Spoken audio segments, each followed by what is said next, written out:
Muy buenas noches y muy buena semana. Hodesh Tov Umevoraj. Acaba de comenzar el mes de Nisan para nuestro regocijo y felicidad, y con él todo el escenario de lo que representa la Geulah, el momento esencial en la vida del pueblo judío todo, que nos lleva como Imei Tzetenu Mimitzrayim Ar'enu Niflaot. Así como los días que salimos de Egipto, muéstranos tus maravillas. Y eso obviamente responde a todo lo que representó desde el comienzo la Geulah de Mitzrayim. Yo no estoy manejando, mi querido Israel, eh, el, lo maneja Yosef desde España, así que no sé, no les puedo responder por eso. Les pido disculpas. Yo no tengo acceso para manejar todo eso. Muy bien, pero pido disculpas. Decía entonces el tiempo de la Geulah, el tiempo de la redención de Misraim, que es no solamente un hecho acontecido por una sola vez en la historia, sino que la Geulah de Misraim la retomamos cada año, por generaciones, como nos dice la Torá, el Dorotejem, en cada noche de Pesaj, en cada uno de los días de Haggah. Estamos transcurriendo el capítulo 16 del Rambam en las nociones de todo lo que representan, en este caso, cómo se cobraría la ketubá. Y hemos visto ya las primeras 8 alajot, en las cuales obviamente se nos habla claramente del Rambam acerca de las condiciones que se deben pagar y responsabilizar, ante todo, el marido para con la mujer, y es en caso de separación o Dios no permita la muerte. Muy bien, entonces los invitamos hoy a avanzar. Vamos a hacer un shiur un tanto más pequeño, de 40 minutos hasta las menos 20, porque a las menos cuarto tenemos otro shiur de Rav Soloveitchik. Hoy los días son un poquitito ajustados, pero tratamos de cumplir con todos y de llegar a cada espacio. Nos dice la halajá número 9. Harei shelo katav kach bishtar ketubah. Esto pasa cuando esta estipulación no estaba incluida en el texto de la Ketubá, Ela Nasa Stam. Entonces, sino que la pareja se casó sin hacer una declaración explícita al respecto. ¿De qué se nos habla? Se nos habla, obviamente, de la halajá anterior, en realidad de la halajá número 7, en donde decía los guionim de todas las yeshivot, hablamos de la época de los guionim en Babilonia, del siglo 8 al siglo 11, ordenaron que después de la muerte de un hombre, una mujer debería poder cobrar su dinero que se le debe en virtud de su misma de los bienes muebles. Esto recordábamos que los bienes muebles eventualmente son los mitalterim, así como ordenaron que un acreedor puede cobrar la deuda adeudada de bienes muebles, también de los bienes que son, obviamente, de Baal Hov, que puede tomar de allí también, de esos bienes muebles, así como ordenaron que era acreedor. Este mandato se extendió a la mayoría del pueblo judío. Así lo dijo Bejen, She'ar Tena'ei Ketubah. De manera similar, las demás condiciones de la Ketubah de una mujer se rigen, decía el alajá número 7, por las mismas reglas que el requisito fundamental de la Ketubah y son vinculantes para los bienes muebles del patrimonio del difunto, así como para los bienes inmuebles, o sea, también metaltelim o mekarkeim, tanto los bienes muebles como inmuebles.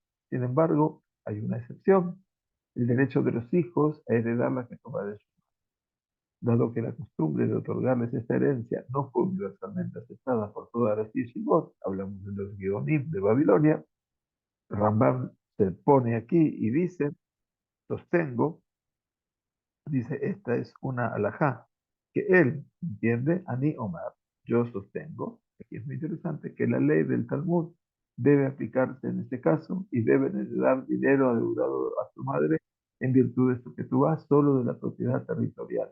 Quiere decir solamente de lo que representa minakarka, quiere decir dentro de lo que es la propiedad.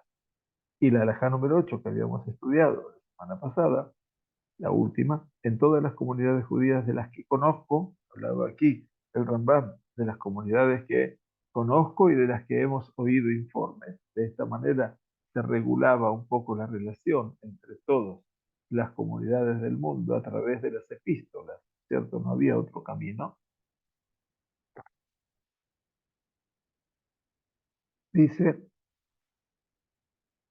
She Ichtebú Ketubá, se ha convertido en costumbre escribir en la Ketubá, Ben Nimikar que Ben Nimikar, de modo que sus obligaciones sean vinculantes tanto para la propiedad territorial, Mekarkaim, como para la propiedad mueble, Mitaltelin, en la finca. Bien, entonces esto es lo que habíamos hablado. Entonces dice Rambam, Bedabar Zetikun Gadol, Vanashim Nebonim y Nigubo. Hacer esta adición, tanto de una cosa como la otra, fue de una gran ventaja y esto fue ordenado por hombres muy eruditos, de gran estatura. Se refiere, por supuesto, a los Geonim. ¿Por qué? Porque esta es una estipulación monetaria y por lo tanto una viuda tiene derecho a cobrar el dinero que se le debe de los bienes muebles en el patrimonio de su marido en virtud de la estipulación y no en virtud del mandato de los sabios posteriores. Y esto era muy importante para preservar eventualmente los derechos que tenía, obviamente, la mujer para el momento que heredaba a su marido. Y esto es muy interesante, vuelvo a repetir, porque en última instancia nos muestra que la alajá número 9 nos dice, como continuando esto que hemos aclarado, Harei shelo katav kach bishtar ketubah.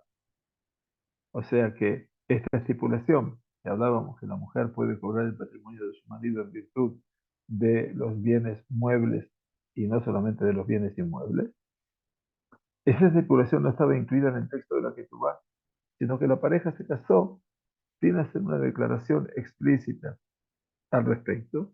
Esto es una declaración stam. Se casó stam, sin hacer declaración. Y Maya Yodea Betakaná Social Guionim Goba. Que el marido conocía esta ordenanza establecida por los Guionim, por los sabios de Babilonia, siglo 8 al 11, la mujer puede cobrar el dinero que se le debe de los bienes muebles de su patrimonio. Pero si no estaba dicho, si él no estaba consciente de esta ordenanza, el hombre no la sabía. O dice Rambam, dice, si él no lo sabía, o Shelistapek la no verdad, o tenemos dudas, no estamos seguros de si la conocía. Entonces dice Rambam, Itiashbim bedavar ze'arbe, deliberamos extensamente sobre este asunto. Esto también es muy importante. She'en koach betakanata geonim ladun ba afalpi shelo nitparsha. Porque una ordenanza de los geonim, acuérdense que esta es una ordenanza que es anterior al Rambam, que va del siglo 8 al 11 en Babilonia, que fue la época dominante de los centros de estudios de Babilonia. Después ya nos trasladamos un poco más a la zona del norte de África y nos vamos para Europa, para España, para Francia, para Alemania. Bien, se dispersa mucho más ya el pueblo de Israel a ese nivel. Porque una ordenanza de los Geonim, dice, eh,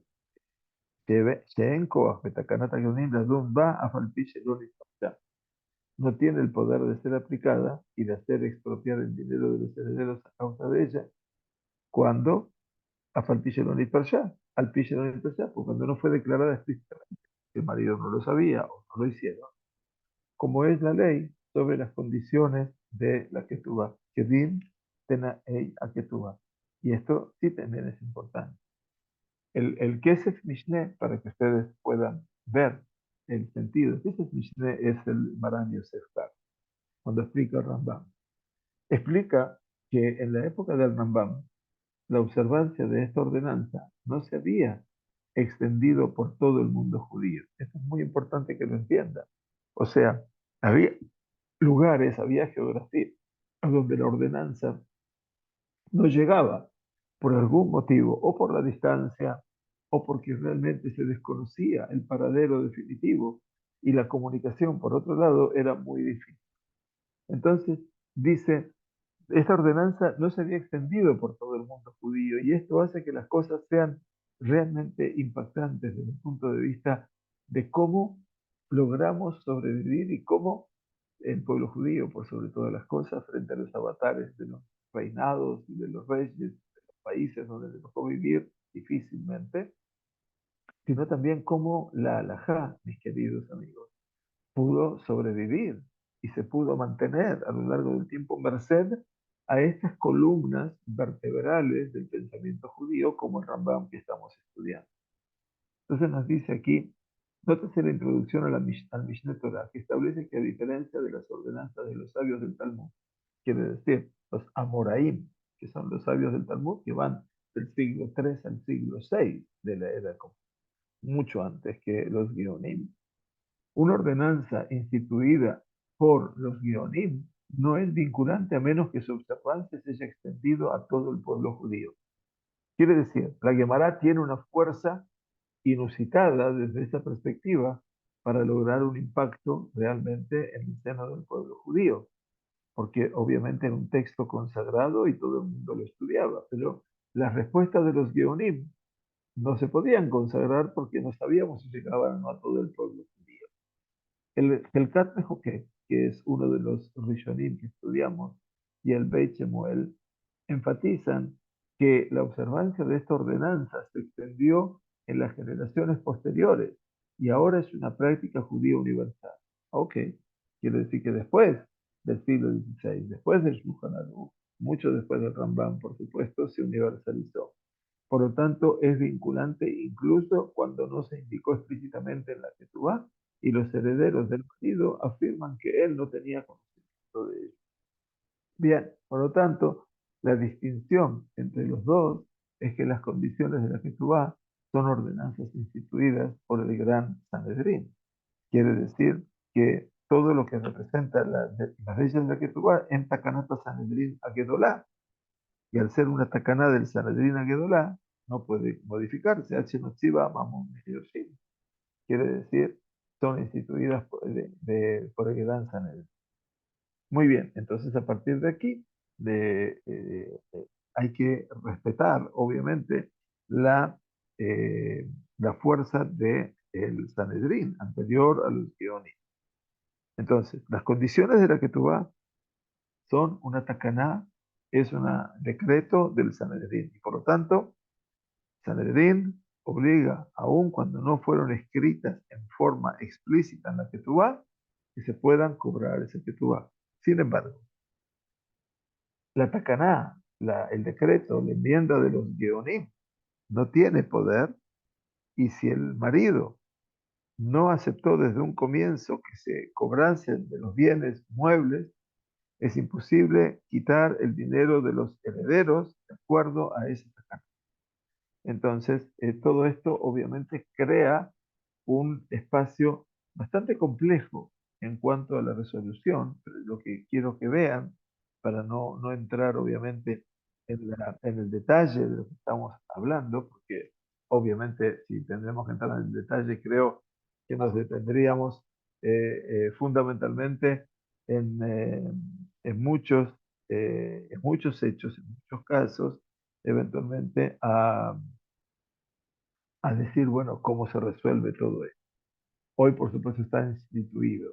Y entonces, la alajá número 10 nos dice, más aún establecieron nuestros sabios, ordenaron que Kol Nichse Abal Ahrain Be'arba'in Lefikota. Todos los bienes del marido deberían estar sujetos a gravamen sobre la ketubá de la mujer. Son garantías y también están grabados para la ketubá. Y esto, obviamente, está hablando para que la mujer no quede en el desasosiego absoluto, que quede sin ningún tipo de derecho, ¿me entienden? ¿No? Entonces dice, afilu que tu batá mané veyesh lo carca de alpain zeubim, incluso si la que tu de la mujer es solo de 100 monedas de plata, no de 200, o sea, es una mujer que se casó en segundas nupcias, ¿no? Si la que tu es de 100 zuz, 100 monedas de plata, y el marido posee propiedades por valor de varios miles de piezas de oro, dice, todo Tajat Shirmut Ketubah. Todo está bajo gravamen sobre su Ketubah, para que pueda ser cobrada. Bejol Sheimkor Ahara Nisuim Minehatav. Y si el marido, dice, su marido tiene derecho a vender todos sus bienes si los desea, pero dice, su venta es vinculante. O sea, Mimkaro Kayam, puede vender todos los bienes. Beyesho Limkor Kole Hasabi Mekpeh, puede venderlos todos si quiere.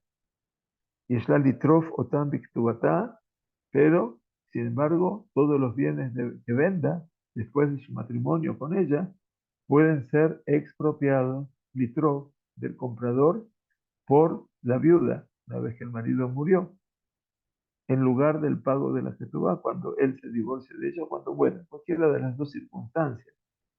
Si no posee bienes que no hayan sido vendidos. Entonces el hombre vendió todo, entonces obviamente esto es interesante porque en última instancia ya, dice, sin embargo, si el marido o su patrimonio posean bienes que no han sido vendidos, ni la mujer ni otro acreedor pueden expropiar bienes que ya han sido vendidos. Entonces, si quedaron bienes, no pueden expropiar. Si no quedó bienes en general, entonces la mujer puede expropiar. Vean ustedes, ¿no? ¿Cuánto es el criterio legal que habla aquí que la mujer no va a quedar ni en la calle ni va a quedar en bancarrota? Entonces dice, cuando una mujer expropia una propiedad de un comprador, dice, "Ukshetitrof, lotitrof ela bishboa benequitat jefe", debe prestar juramento sosteniendo un objeto sagrado, como lo hacen cualquiera de los acreedores de una persona que buscan expropiar propiedades de sus compradores. Esta disposición, dice, esta takaná, todo disposición quiere decir decreto, quiere decir, la takaná es que todos los bienes del marido quedan grabados a la que tú vas, ¿sí? Esto es que de Shelotie que tu está cala al lado. Y todo esto, ¿saben por qué es? Es una disposición para que el marido no viese la obligación de la que tú vas a la ligera. Y esto es tan importante que nosotros consideremos, tomemos en cuenta, reflexionemos, que verdaderamente cuando nos casamos bajo la jupá y que se nos entrega una ketubá, es importante que tanto el novio como los testigos estén involucrados con ese texto. Uno parece ser que lo comprende, pero en última instancia todo se le está dando un gran derecho a la mujer, eventualmente, en el momento que se está casando. Y eso es muy importante para que tengamos, por cierto, una aproximación de que como la ley es tan activa y por eso el Rambam escribe con tanto detalle. Y entonces dice, ok, si el marido vendió todas sus propiedades, la mujer puede demandar a los compradores y tomar su parte de la que tuvo. Si tenía otros bienes, no lo puede hacer. Y cuando esa mujer expropia una propiedad de un comprador que compró los bienes del marido, tiene que prestar juramento. ¿Sí? Después lo vimos en la alhaja número 4, creo. Eh, eh, Creo que estaba en la 4 si no me equivoco, y si no está en el otro. No puede cobrar esta suma hasta que jure mientras sostiene un objeto sagrado. Aquí está la alhaja número 4, hasta que jure mientras sostiene un objeto sagrado. ¿Qué significa que tiene que tener? Es decir, decíamos en aquel momento un rollo de la Torah, como se dice en Ilhot Shvuot. Lo requiere un juramento porque la mujer busca cobrar dinero de un patrimonio legado a los herederos. Y siempre que se debe cobrar un pago de un patrimonio, es necesario un juramento. Bien, entonces esto para que vean que es un tema muy, muy delicado. Bien, estudiamos la número 10, vamos entonces a estudiar la número 11, la alhaja número 11. Que Shemashbi'in Beddin o Ayurshim eta almaná. Cuando el tribunal o los herederos, los hijos del difunto, en este caso falleció el marido, exigen que una viuda preste juramento, mashbi'in, la juramenta, que shetabolik bot ketubata, cuando ella viene a cobrar el dinero que se le debe en virtud de la ketubá, porque enviudó y tiene que hacer efectiva la ketubá. Nos dice entonces, el ajutz del betadín. Miren qué interesante. El juramento debe prestarse solo fuera del tribunal. Quiere decir que ella jura a través de su voz hasta que sea escuchada es escuchado, perdón, el juramento a los oídos de los Dayanim en Betadín. O sea, la mujer va a estar por fuera y entonces ella tiene que escuchar, los Dayanim tienen que escuchar la voz de la mujer. ¿Qué quiere decir? Rashi dice, el Ramban y Rashba, Rabbi Shlomo ben Aderet, afirman que cuando se hace un juramento fuera del tribunal, no se menciona el nombre de Dios y no se sostiene un rollo de la Torah, no hace falta. El Shulchan Aruch, Maran Yosef Karo, cita este punto de vista. El Magid Mishneh afirma, sin embargo, que el hecho de que el Rambam no mencione la distinción indica que no acepta este concepto. Por lo tanto, la mujer estaba afuera, llevaban un Sefer Torah y desde allí tenía que, eventualmente, eh, tenía que establecer ese juramento para con respecto a los bienes de su marido. Pues el tribunal se abstendría de administrar el juramento para no ser preciso consigo mismo al prestarlo. ¿Qué quiere decir? Dice el Rambam,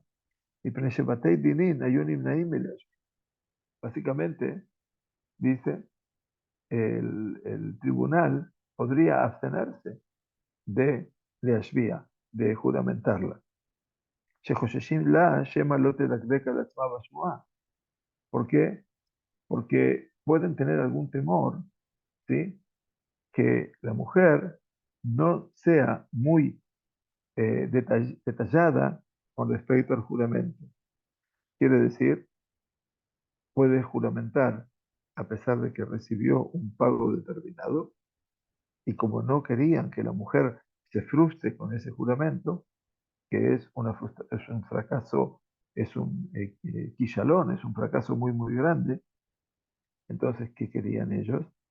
No lo hacían jurar en forma mamash manifiesta. Y dice, y se los herederos, los huérfanos, desean que ella haga un neder, una promesa, en lugar de un juramento, no deret laem kol ma sheyirtzu. Ella puede hacer un voto, un neder, un voto es un neder, relacionado con cualquier objeto que desee. Quiere decir, la mujer hará un neder de no comer nunca pan con la condición de que se beneficie de bienes pertenecientes a la finca. Romper un voto, romper un neder, se considera una transgresión menos grave que hacer un juramento falso. Sabemos que el juramento falso es realmente complejo. Y entonces aquí dicen, prefieren, inclusive los huérfanos, los herederos, que haya un neder con respecto a determinar. Entonces puede ser que ella haga eh, un, eh, una promesa que es mucho menos grave que la mujer falte a la verdad con un juramento. Y en ese caso dice, Madirin Otá de Betadín. Entonces, este voto, este neder, sí puede hacerse en el tribunal. El juramento no. El neder sí se puede hacer. Porque si ella eventualmente recibió algún pago determinado, entonces queda completamente prohibida por el tema que la hicieron la promesa. Entonces, si la mujer no lo dice y está mintiendo, en una promesa, en un voto, no tuvieron miedo los hajamim de que mienta, porque el temor de las promesas es mayor que el temor de las juramentos. La gente ya estaba acostumbrada a todo eso y por lo tanto, viajar no teres y después de eso, ella puede cobrar el dinero en virtud que se le debe en virtud de eso. Bien, entonces todo este escenario es un escenario realmente importante para que veamos el detalle, porque no es que el Rambam está trayendo aquí a la Jod para que nosotros nos compliquemos.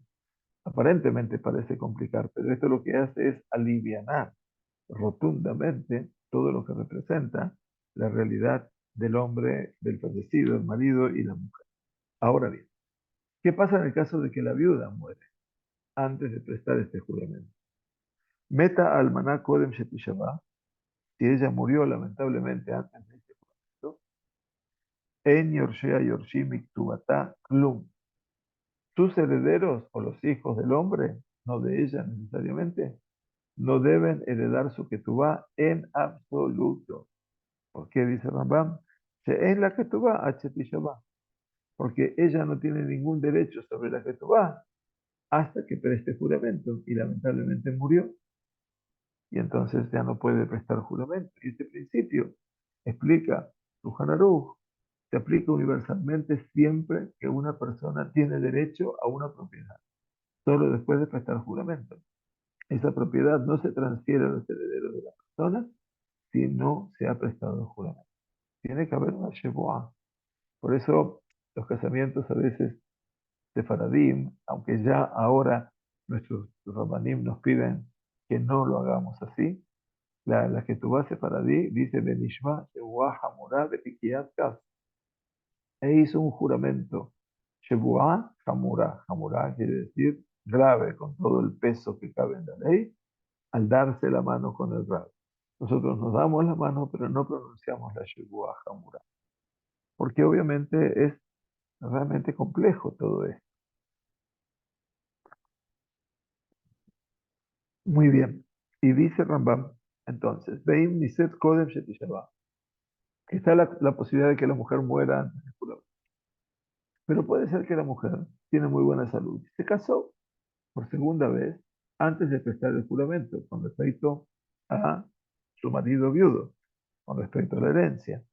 Entonces, ¿qué pasa allí? Areizón Ishvat Ahara Nisuin. O sea, el juramento con respecto al dinero que se le debe en virtud de su ketubá del patrimonio de su marido anterior. Ella puede prestar juramento después de su nuevo matrimonio. Atención. Benotelet Kozman Shetirce. Y cobrar lo que le corresponde cuando lo desee. Aval, Einá, Noderet, Benotelet, Shema y Afer Aval. Sin embargo, no tiene la opción de hacer un voto para que su segundo marido no la anule. En este caso, el marido puede anular los votos de la mujer, el marido actual, el segundo marido. ¿Sí? Porque de acuerdo a lo que dicen las leyes de votos y promesas, que ahora lo dice, él también, que el marido puede anular los votos y promesas de su mujer. La alhaja número 13 nos dice, Ijed la carta victubata. Si el marido de una mujer designó una parcela de tierra para ella en su ketubá, ben she'ijada be'arbaata metzadim, ben bemetzer ejad, dice, ya sea que especificó solo uno de sus límites o los cuatro límites, o sea, le dijo, el campo está en este lugar, o le dijo, este es el campo, este es el perímetro de tu campo, entonces ella dice, Gobá et ketubata mimena veloz. Ella puede recoger, cobrar su ketubá de esta parcela de tierra sin prestar juramento, porque es obvio que esa tierra, ¿no?, fue demarcada, ya sea en un límite o en los cuatro límites. Vejen imkatabla vital telin. De manera similar, si el marido especificó bienes muebles en la ketubá, ve matzman kayamim, y estos bienes muebles existen, entonces no te retutan, los shua. Si están allí, si dijo el reloj, o dijo la mesa con las sillas, o todo el ajuar de novia, o lo que fuese, estos bienes existen, ella puede tomarlos sin prestar juramento. O sea que aquí no necesitamos juramento. Vejen keruben il kachbaen vital del imagen. Sí, estos bienes, no, muebles, se vendieron. Y otros bienes muebles se compraron con el producto. Entonces dice, sabiendo que estos bienes que fueron comprados con el producto de los bienes muebles especificados en la Torá, no telen, pero todo se puede llevar, ella puede tomarlos sin prestar juramento. O sea que nosotros vamos delineando esta alajá y la vamos viendo que prácticamente, básicamente, no dejaría lugar al error en caso de cómo actuar con una mujer. Bien, entonces nos dice Rambam, apogemet ketubata. Ahora llegamos al caso, dice, de la mujer que es pogemet ketubata. ¿Qué quiere decir? Que vamos a ver ahora, desde esta alajá, la 14, prácticamente hasta la 20, si no me confundo, dice, no se habla sobre el juramento que establecieron para la viuda, como vimos en la alajá número 4, sino por circunstancias donde incluso una divorciada tiene que juramentar. Dice, apogemet ketubata. Apogemet quiere decir que daña. Entonces aquí dice que una mujer que disminuye la cantidad de dinero que se le debe en virtud de esa ketubá, ese es el sentido de pogemet biktubata, lo tipará el abishua. Dice, no podrá cobrar lo que corresponde solo después de prestar. ¿Por qué? Dice, nuestros sabios exigieron que la mujer prestara juramento porque no estaban seguros de que ella hiciera una cuenta completa del dinero que recibió. Exigirle que preste juramento asegura que, de hecho, tendrá cuidado con respecto a esta cuenta y por lo tanto no va a poder fallar, no va a poder mentir, sino que va a decir exactamente aquello que verdaderamente cobró. Dice Rambam entonces la pregunta, Keitzad, ¿cómo es que se da todo esto? Otzia shtar ketubah sheyeshbo elef. Una mujer saca a la luz la ketubah, ¿no? Es el sentido de Otzia, saca a la luz la ketubah que dice que se le deben 1000 zuzim, 1000 monedas de plata. A Baal Omer, en este caso el marido sigue vivo porque se divorciaron. Nitkabla Akol, su marido afirma que ella recibió el importe total. Nitkabla Akol. Tenemos un testimonio contradictorio. Veía Omeret, Lonit Kabalti el Akajmeka. Y ella afirma haber recibido solo una parte del importe. No recibió los 1000 dólares. Entonces, ¿qué es lo que pasa? Beafilu y ella lea Edim de Mixtat. Incluso si hay testigos que testifiquen que ella recibió la cantidad que admite haber recibido, o sea que la mujer dijo la verdad, el hecho de que se obligara a los testigos a observar el pago de una parte de la que no es prueba que no se hiciera un segundo pago sin ser observado por los testigos. Ojo. Entonces nos dice, Bafilu y ella lee, dime, misasenata, Bafilu dikdekabe heshbon. E incluso si ella es extremadamente precisa al contabilizar lo que tomó, Bajatzi Hatzi Pruta, mencionando incluso la última media pruta, mitad de la moneda, Lotito la Shear, él puede cobrar el resto solo después de prestar juramento. No porque no le creen, sino simplemente para que no se perjudique a nadie. El hecho de que parezca precisa al comunicar lo que admite haber recibido, no prueba que haya hecho una contabilidad totalmente precisa. Bien, entonces leyes similares se aplican a un acreedor que declara que en realidad se le debe una cantidad menor que la indicada en el contrato de crédito. Muy bien, la alajá número 15 nos dice Rambam, Amar Baal, dijo el marido. El marido afirma, Nitkabla Akol, que su esposa recibió todo el pago o todo el dinero que se le debía en virtud de ese Jehová. Y Omeret lo Nitkabla Klum, y afirma no haber recibido nada, absolutamente nada. Ve'ed echad me'id alea she'tkabla akol o mitzad. Y un testigo testifica que recibió la suma total del valor de la ketubá o una parte de ella. ¿Qué pasa aquí? Loti para akol ketubata el abishua. La mujer puede cobrar la totalidad de la suma mencionada de la ketubá, pero solo después de prestar juramento. Acá sí se necesita prestar juramento. ¿Sí? ¿Por qué? Dado que el marido tiene un solo testigo para respaldar su reclamo. y el reclamo de la mujer está respaldado por su ketubá, ella tiene derecho a cobrar su reclamo completo. Sin embargo, a causa del testigo, se requiere juramento. O sea, básicamente, lejatjila a priori podría ketubá, pero obviamente necesita también el juramento. En esos casos es cuando aparece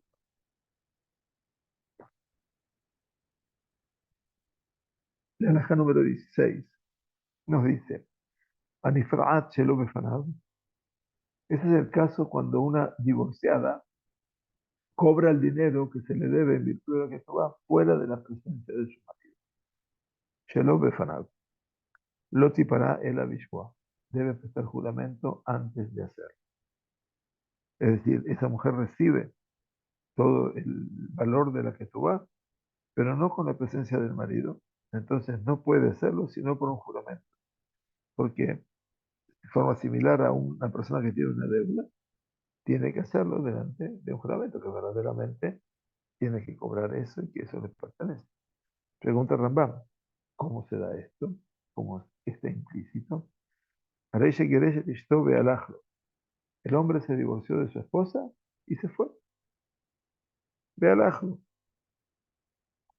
Beit Din y Ordin Din Ejazab. Como estudiamos en su momento, después de que su esposa preste juramento, el tribunal debe expropiar la propiedad del marido y darle a la mujer el dinero que le correspondía en virtud de su ketubá. Ni más ni menos. Pero esto es todo el tiempo que el marido se encuentra en un lugar lejano, donde hay muchísima dificultad de avisarle. Si el marido se fue a otra ciudad y está a 3 kilómetros de la ciudad donde vive la mujer, o a 10 kilómetros, eso es un lugar cercano y por lo tanto, entonces, si el marido está en un lugar lejano, no hay posibilidad de avisar, entonces se lo expropia. Aval im karoba davarle dio. Sin embargo, si se encuentra en un lugar cercano donde es posible notificarle, se le debe enviar un mensaje para notificarle de la acción inminente del tribunal. Y ahora dice, "Veim lo veabo, tisha ba betitun". Si él no viene, la mujer deberá prestar juramento y cobrar lo que le corresponde. Esto es muy interesante. ¿Ven? Entonces, la defensa es tal cual. Bien, vamos a empezar a concluir, vamos a ver si podemos, sí, vamos a continuar una alhaja más. Apogete, que tubata. ¿Qué significa apogete? Es una mujer que reduce el valor de su tubata. ¿Por qué lo reduce? Para poder llegar a una situación de acuerdo. Nifrat shelo bishwa. No está obligada a prestar juramento antes de cobrar lo que le corresponde. Este es el caso de apogete. Quiere decir que es interesante que podamos ver que en contraste, a diferencia de una mujer que disminuye la cantidad de dinero que se le debe en virtud de su tetuá, esta mujer no admite recibir ningún dinero. Por lo tanto, no hay necesidad de exigir juramento para que ella haga una cuenta cuidadosa. Así dice el Bait Hadad, el rabio del Tirki. ¿Cómo es esta realidad? Keitzad. Otzia shtar ketubá be'elezot. Una mujer saca el valor de su ketubá, que dice que se le deben 1000 zudim. ¿Sí? Una cifra muy grande. Behu haber nitkabla kol. El marido afirma, el ex marido afirma que recibió todo el importe. Mientras que ella dice, lo nitkabati klum, no recibí nada en absoluto, pero admite, le envié la Hamesh Meot. Solo me debe 500 sus. Eso es que pojete, que disminuye el valor de la ketubá. Desde Katabli Elef, Amaná Ita Beini Ubenu. Dice, aunque él me escribió 1000 en la ketubá, hubo un entendimiento entre él y yo con respecto a esto. O sea, me dijo que iba a ser así, pero no iba a ser.